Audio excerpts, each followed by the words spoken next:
Halo, kami dari kelompok 10 akan mempresentasikan mengenai tradisi komunikasi.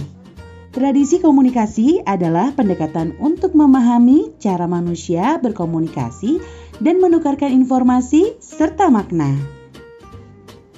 Menurut Robert Greig, tradisi komunikasi terbagi menjadi 7, yaitu semiotik, sosiokultural, fenomenologi, kritis, sibernetika, retoris, dan sosiopsikologis. Kali ini kami akan membahas salah satu tradisi ini, yaitu tradisi komunikasi fenomenologi. Apa itu fenomenologi? Fenomenologi berasal dari kata Yunani, painoai, yang berarti menampakkan, dan painomenon yang merujuk pada sesuatu yang muncul atau tampak. Fenomenologi merupakan cara manusia memahami dunia melalui pengalaman langsung. Pelopor utama aliran fenomenologi adalah Edmund Husserl. Menurut Husserl, fenomenologi adalah penelitian yang berfokus pada pemahaman mendalam mengenai fenomena yang terjadi dalam masyarakat.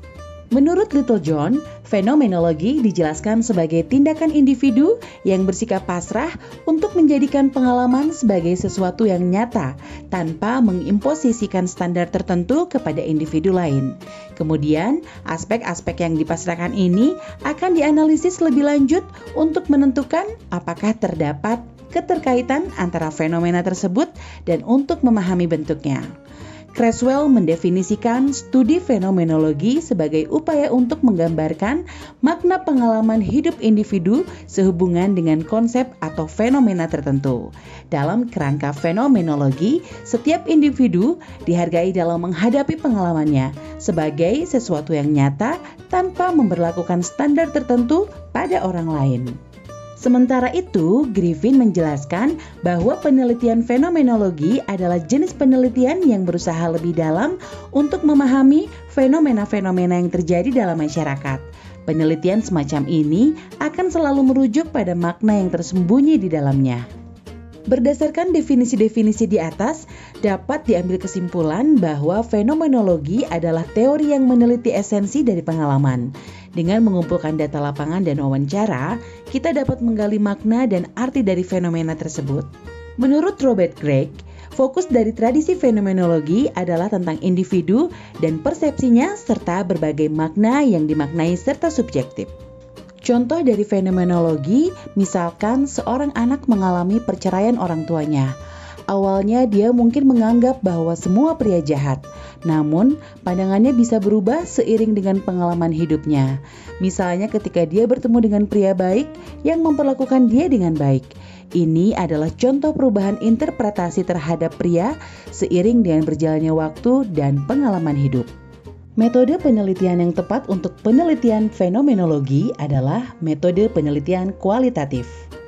Pada umumnya, terdapat 3 metode penelitian yang sering digunakan, yaitu metode penelitian kuantitatif, metode penelitian kualitatif, dan metode penelitian mixed method. Metode penelitian kuantitatif berkaitan dengan data dan pengambilan keputusan berdasarkan angka. Metode penelitian kualitatif berkaitan dengan data dan pengambilan keputusan berdasarkan kata-kata dan skema. Metode penelitian mixed method yang menggabungkan 2 metode penelitian menjadi satu. Ini memungkinkan peneliti untuk mendapatkan pemahaman yang lebih komprehensif tentang fenomena yang sedang diteliti dengan menggabungkan data kuantitatif dan kualitatif.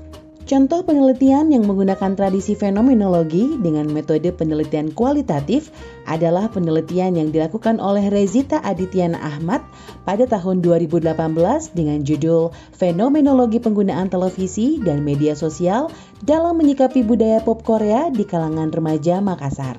Penelitian ini bertujuan untuk memahami pengaruh penggunaan televisi dan media sosial dalam mengakses konten budaya pop Korea oleh remaja penggemar budaya pop Korea di kota Makassar. Untuk mencari informasi terbaru seputar idola favorit mereka, serta untuk berinteraksi dengan sesama penggemar budaya pop Korea, para remaja Makassar memanfaatkan media sosial.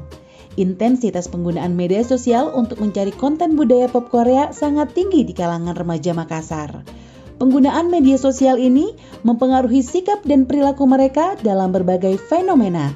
seperti mengkoleksi CD album, aksesoris, merchandise yang berhubungan dengan idolanya, menabung untuk membeli tiket konser, dan mengubah gaya hidup.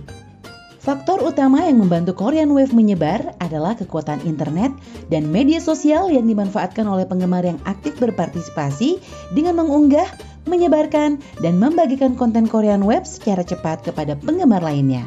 Demikian paparan singkat tentang penelitian mengenai fenomenologi. Kami harap Anda memiliki pemahaman yang lebih baik tentang pendekatan ini dalam komunikasi. Salam!